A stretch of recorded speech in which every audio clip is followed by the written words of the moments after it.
you do have to say, you make the choice, I'm not going to let this destroy me, and I'm going to do the best I can and move forward and Yeah.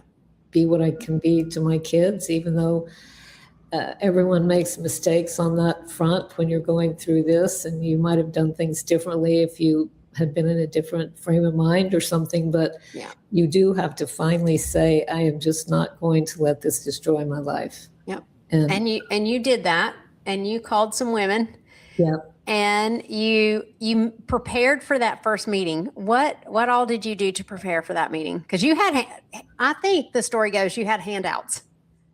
I had what? You had handouts. Oh, yeah. I decided that we were going to choose our radical names. We were going to make a decision that we weren't going to let this destroy us, and we were going to find a way to move forward. And so I did have, like I said, I had written so many things and looked at so many ways that I could have done things better and going to do things better in the future.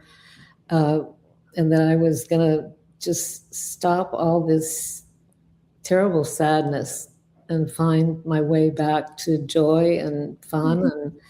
And so that's why I kind of made it light by picking our radical names. Yeah. And at least starting out and saying, okay, I'm Frisky Ridgewood. And just if people didn't listen to the last one, Frisky was the name of your first pet. Yeah. And Ridgewood is the name of the street you grew up in when you were in elementary school. Right. And radical has a special meaning too. Yeah, it's rising above divorce and confidence and love.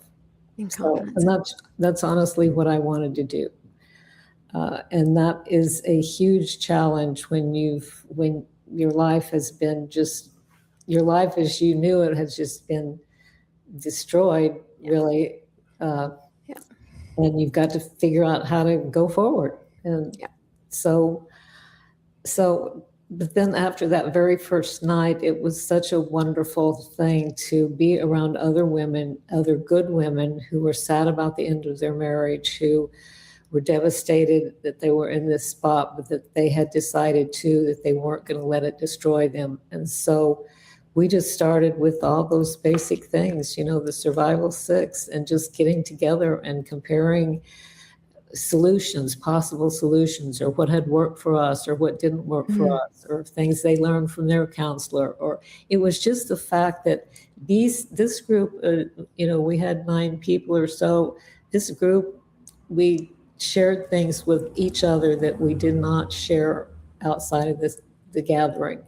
We made that choice at the beginning. It was just us, and that we weren't going to be talking about each other, what was going on in anyone else's marriage, that we were a group who together were strengthening each other to move forward. And so I think that's been one of the keys to success, is having a group that you can identify with, that you could call them at 3 a.m. crying and they wouldn't hang up and say, call me tomorrow. So just having that group is so powerful. And even even today in my groups, they stay together forever.